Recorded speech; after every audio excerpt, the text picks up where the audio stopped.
Hi everyone, welcome to Mentometer by Kalpana Singh and let's discuss about uniform carbon trading market. अब uniform carbon trading market सोच के आपको लग रहा होगा कि भैया कार्बन की ट्रेडिंग कैसे हो जाएगी।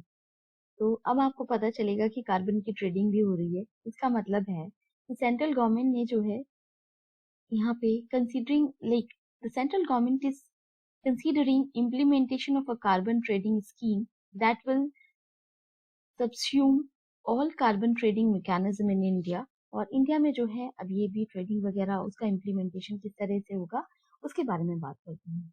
मोर in the news, government propose to begin with voluntary carbon market and gradually shift to cap and trade. यानी कि इसमें मेनली यूरोपियन यूनियन ने बात करी हुई है एमिशन की और एमिशन ट्रेडिंग सिस्टम मार्केट की। और इसमें जितनी भी इंडस्ट्रीज हैं जो कि एमिट करती हैं कार्बन डाइऑक्साइड, जो भी एमिशन है, और सपोज करो कि एक इंडस्ट्री ऐसी है जो कि आप इस फिगर में देखेंगे तो एक इंडस्ट्री ऐसी है कि industry A and industry B. अब इंडस्ट्री ए का जो है यहाँ पे जैसे दिया है इंडस्ट्री ए है, इसने जो क्या किया एक्सेस ग्रीन हाउस गैस का एमिशन कर लिया। और ये जो इंडस्ट्री बी थी इसने बचा लिया, मतलब कि इसने जो है रियल जितना भी यूज करना था उसमें से जो ब्लू वाला पार्ट दिख रहा है आपको, यानी कि इतना कम किया। अब इसने क्या किया, जो एमिटर ए था वो एमिटर ए क्या करेगा, एमिटर बी से जो है ये जितना भी उसके पास जो सरप्लस बचा था एमिशन के लिए, जो उसको आप कह सकते हो कि एक अथॉरिटी भी कहोगे, तो ये जो है इनसे परचेज कर लेगा। और ये जो है क्रेडिट को जो एमिटर बी होगा अपने जितने क्रेडिट्स होंगे या उसके पास जो उसका अमाउंट होगा वो जो है एमिटर बी को ट्रांसफर कर देगा या परचेज कर लेगा एमिटर ए जो है एमिटर बी से, और ये जो है ट्रांजैक्शन सक्सेसफुल हो जाता है। अब इस पूरे मैकेनिज्म में ये परचेज हो रहा है और एमिटर ए जो है एमिटर ए जो है बी से परचेज कर लेता है।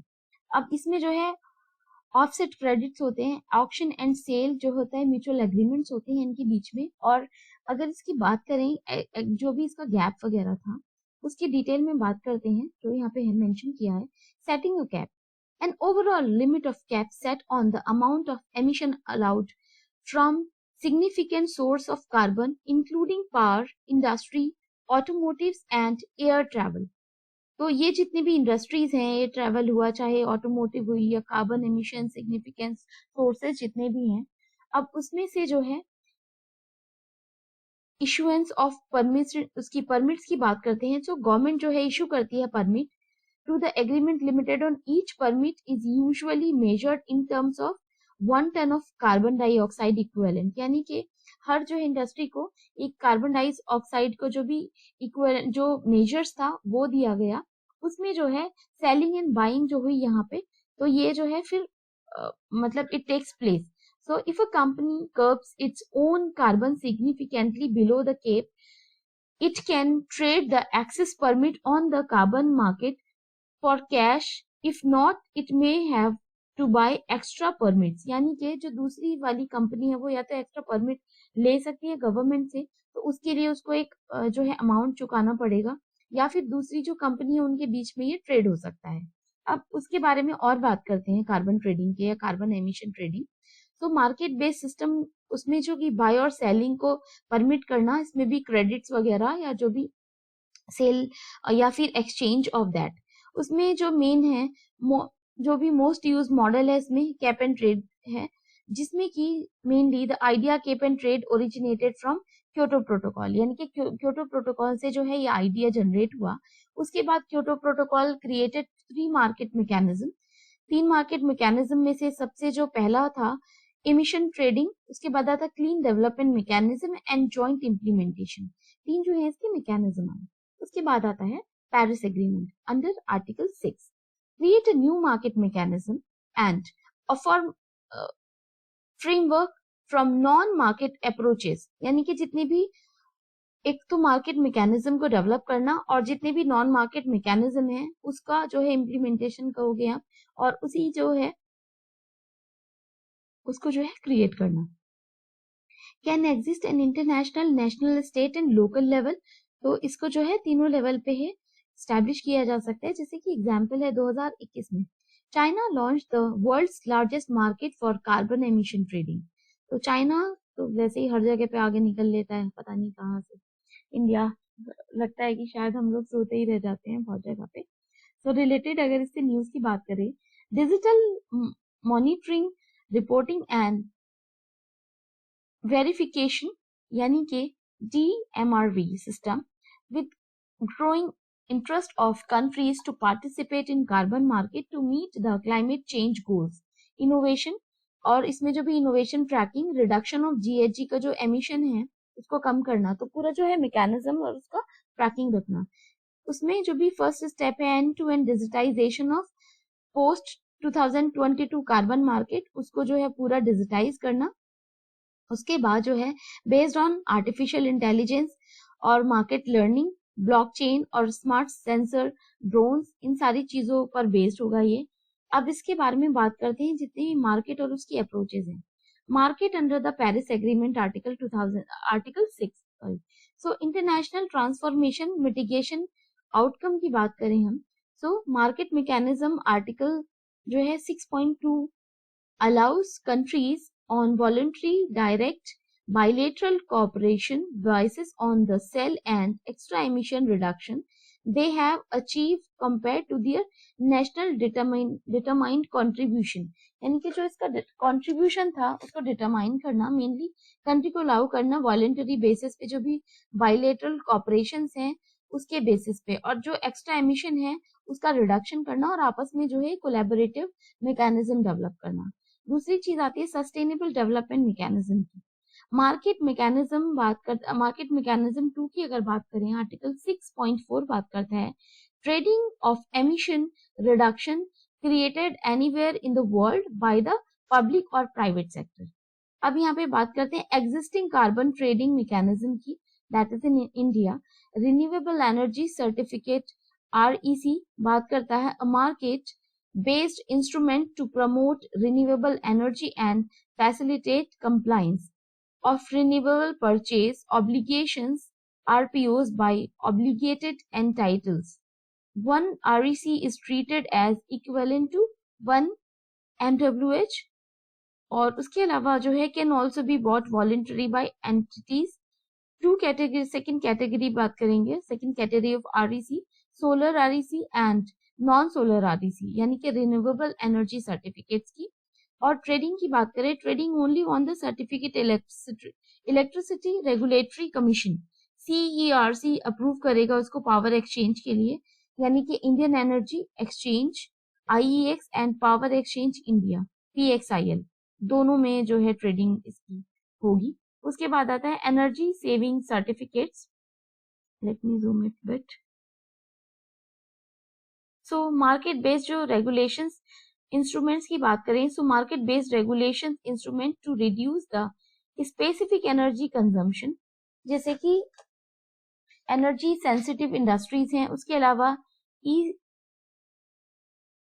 Skates are issues by central government for the difference of quantity between notified target and जितने भी achievements है उसका covered 13 sectors, जिसमें कि mainly है डिस्कॉम, एल्यूमिनियम और होटल इंडस्ट्री जो है under commercial building, cement, fertiliser, pulp, paper, thermal power और उसके अलावा thermal power plant, iron and steel. Trade on Indian energy exchange IEX and power exchange India limited, so PXIL mainly जो है इसमें इसके under था ये। अब बात करते हैं अदर क्लाइमेट रिलेटेड जितने भी न्यूज हैं और उसके जितने भी कॉन्सेप्ट हैं। 1.4, so first carbon neutral panchayat Pali in Jammu became the first carbon neutral panchayat, यानी कि it is a good achievement. यानी कि जम्मू में जो है एक पंचायत है पाली नाम की, और वो जो है फर्स्ट जो है कार्बन न्यूट्रल पंचायत बन गई है। और अगर हम बात करें, सच बताऊं तो पहाड़ी लोग जो हैं उनका एमिशन तो वो बहुत ही कम करते हैं मेनली, और बहुत ही सिंपल लाइफ स्टाइल होता है। बहुत सारे ब्लॉग्स देखती हूँ मैं, जब भी कभी ऐसा लगता है कि हाँ कुछ मतलब डिफरेंट नॉलेज लेनी है या फिर ग्राउंड लेवल पे, तो आप पहाड़ी लोगों को देखोगे तो आपको पता चलेगा कितनी सिंपल लाइफ जीते हैं, अगर उनके पास पैसा भी होता है तब भी एक जगह से दूसरी जगह तक जाने में उनको काफी एफर्ट लगाने पड़ते हैं। अपने ही घर के आसपास जो है खेती करते हैं, वहीं पे जो है सब्जी वगैरह उगाना और एक नॉर्मल लाइफ स्टाइल जीते हैं। अब बात करते हैं कार्बन न्यूट्रलिटी की। तो balance between emitting carbon and absorbing carbon from the atmosphere in carbon sink, यानी कि जितनी भी कार्बन न्यूट्रलिटी है, जितना एमिट किया और जितना भी उसको एब्जॉर्ब करना, यानी कार्बन सिंकिंग, उसका जो भी बैलेंस बनना है, that is called carbon neutrality. Carbon sequestration की अगर बात करें, removing carbon dioxide from the atmosphere and then store it. तो ये जो पूरा मैकेनिज्म है उसको उसके जो जितनी भी प्रोसेसिंग है, कार्बन न्यूट्रल एंड कार्बन सिक्वेंस्ट्रेशन। अब आती है क्लाइमेट टिपिंग पॉइंट की बारी। For the first time since wide availability of the satellite image, scientists observed breakup of Conger ice shelf in eastern Antarctica। तो ईस्टर्न अंटार्कटिका में जो है फर्स्ट टाइम अवेलेबिलिटी देखी कि सैटेलाइट इमेज से scientific observation breakup of Conger ice shelf in eastern Antarctica which is a concerning thing. और इसका जो रीजन था, rising temperature with both north and south pole and seeing warming then average temperature deposit and opposite season. क्योंकि अभी आप देख रहे हो, नॉर्मल सीजन की छोड़ो, अभी आप देख रहे हो कि फरवरी में जनरली मार्च के टाइम पे स्वेटर पहने जाते थे, बट इस टाइम फरवरी में ही इतनी ज्यादा गर्मी हो रही है कि आप इमेजिन नहीं कर सकते कि इतनी गर्मी जो है फरवरी में हो सकती है, which is again a concern. तो ये जो क्लाइमेट है, क्लाइमेट चेंजेस को देखते हुए हम जो है इतनी अलार्मिंग सिचुएशन आ रही है कि समझ ही नहीं आता कि क्या किया जाएगा। उसके बाद जो है क्लाइमेट टिपिंग पॉइंट। अब क्लाइमेट टिपिंग पॉइंट की अगर हम बात करें तो मेनली जो है Amazon rain forest frequent droughts यहाँ पे हो रहे हैं। जो रीजनिंग की बात करें, उसके जो रीजंस है, सबसे अमेज़न रेन फॉरेस्ट, आर्कटिक सी आइस, मैसिव लॉसेस हैं उसमें, और अटलांटिक जो सर्कुलेशन है स्लो डाउन हो रहा है 1950 से जो उसका लेवल था उसमें। उसके बाद आता है बासल फॉरेस्ट की, boreal sorry that is boreal forest increase in fire. और उसमें जो भी, क्योंकि आपने देखा होगा ऑस्ट्रेलिया में जो फायर हुई थी लास्ट ईयर की जो फायर थी, जिसमें की जो वीडियो सर्कुलेट हो रही थी, दे वर सो हर्ट, लाइक इतना ज्यादा, मतलब इट वाज सो डिवास्टेटेड कि आपको देख के मतलब देखने का मन ही नहीं करेगा। बहुत सारे कंगारू ऐसे बाहर निकल के भाग रहे थे, जले हुए, आधी बॉडी जल रही थी, पानी मांग रहे हैं, बहुत सारे जानवर थे। तो ये बहुत ही क्रिटिकल सिचुएशन हो जाती है। कोरल रीफ्स जो है उसका जो है मैसिव तरीके से मर रहे हैं coral reefs. Greenland ice sheet जो है वो लॉस हो रहा है, आपने देखा होगा ज़ॉम्बी आइस शीट्स वो भी लॉस हुई है। परमाफ्रोस्ट जो है मेल्टिंग, ये भी एक कंसर्निंग सिचुएशन है। वेस्ट अटलांटिक आइस शीट जो है उसका भी लॉस होना, और विल्की बेसिन, ईस्ट अंटार्कटिक जो आइस लॉस है वो भी एक कंसर्निंग सिचुएशन है। ये सारे जो भी 9 जो है प्लेसेस हैं, ये आप इजीली वर्ल्ड के मैप में देख सकते हो, विच इज अ कंसर्निंग थिंग। उसके बाद आती है ग्रीन वॉशिंग की बारी। अब ग्रीन वॉशिंग जो है, आप इसमें से मेनली टर्मिनोलॉजीज को थोड़ा ध्यान रखना, बहुत ज्यादा डिटेल में तो कुछ चीजें नहीं पूछी जाती, बट इसमें थोड़ा पता होना चाहिए कि है क्या। रिजर्व बैंक ऑफ इंडिया से रिलेटेड एक तो याद रखना है ग्रीन वॉशिंग, ठीक है। Reserve bank of India deputy governor called for a taxonomy on green finance to avoid the risk of green washing. यानी कि रिजर्व बैंक ने जो है डिप्टी गवर्नर्स को बात की है, डिप्टी गवर्नर से, कि एक ऐसी mechanism, green finance mechanism develop की जाए जिससे कि ग्रीन वॉशिंग जो है और उसका जो रिस्क है कम किया जाए।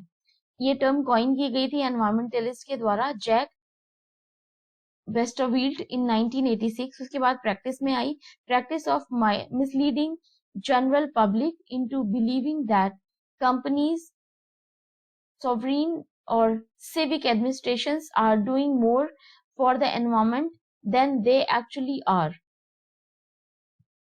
क्योंकि ये जो मैकेनिज्म है ग्रीन वॉशिंग का, उसमें जो है कंपनीज वगैरह देखती हैं और बोलती हैं कि हमने ये सारी चीजें इनिशिएटिव लिए, तो ये एक मिसलीडिंग जो मैकेनिज्म की तरह लेते हैं लोग, may involve making a product or policy seems more environmental friendly or less damaging than it is rarely, और रियलिटी जो है इसकी अलग है.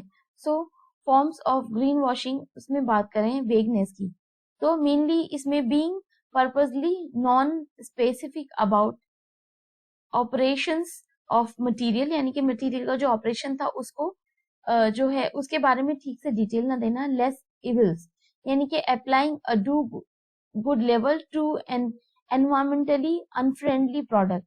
क्योंकि अगर आपने देखे होंगे जो आपके सनस्क्रीन है, अगर आप बहुत सारे बीचेस में जो है सनस्क्रीन बैन कर दिया गया है बिकॉज उसकी ब्लीचिंग की उसके जो भी आप यूज कर रहे हो, जब वो जाता है मरीन इकोसिस्टम में, उसकी वजह से कोरल ब्लीचिंग हो जाती है, कोरल्स की डेथ हो जाती है. तो बहुत सारे कोस्टल रीजन में जो है सनस्क्रीन को ही बैन कर दिया है. तो ये एनवायरमेंटल फ्रेंडली नहीं हुआ, फिर भी जो है उस पे लेबलिंग ऐसी की जाती है कि वो एनवायरमेंट फ्रेंडली लगे. irrelevant, क्लेम किया जाता है अवॉइड यूजिंग मटेरियल और प्रैक्टिसिंग दैट ऑलरेडी इलीगल और नॉन स्टैंडर्ड, यानी कि स्टैंडर्ड वगैरह फॉलो नहीं किए जाते, उसके बाद भी उन प्रोडक्ट को यूज किया जाता है. दूसरी आती है हिडन ट्रेड ऑफ, यानी कि suggesting a product is green based और a single environmental attribute which is not actually providing the relevant information. उसके बाद ये आती है नो प्रूफ, यानी कि एनवायरमेंट को क्लेम करते हैं, दे कैन नॉट सब्सटेंशिएट, और उसके अलावा जो प्रूव है वो गलत साबित हो जाते हैं या ठीक से जो इंफॉर्मेशन नहीं देते हैं. अब आती है फिबिंग की बारी. Making environmental claim that are simply false, यानी कि जितनी भी इंफॉर्मेशन है वो सारी गलत दे रहे हो आप, और जो है ये कहीं ना कहीं एनवायरमेंट को नुकसान पहुंचा रही है. अब कीप कर्व की बात करते हैं. Keeling curve. So Keeling curve is like CO2, carbon dioxide level measures at Mauna atmospheric baseline observatory (MLAOB), Hawaii, run by US and National Ocean and Atmospheric Administration (NOAA) ने जो है इसको mainly measure किया and are now compared to what they are and what they were 4 million years ago, यानी कि 4 million year पहले कैसे थे और जो लेवल था वो सारी चीज. तो इसका जो डेली रिकॉर्ड्स था, तो MLABO rights for daily records of global atmospheric CO2 concentration in 1958 under the Keeling curve. जितने भी इसके लोकेशन थे तब से जो है इसका आप कंपैरिजन दिखा रहे हैं ये कि तब से जो अभी तक के जो भी कर्व्स है इसमें वो किस तरीके से जो है बढ़ रहा है ये, और इसकी जितनी भी मैकेनिज्म है, slope of Mauna Loa volcano and world's largest active volcano in the world.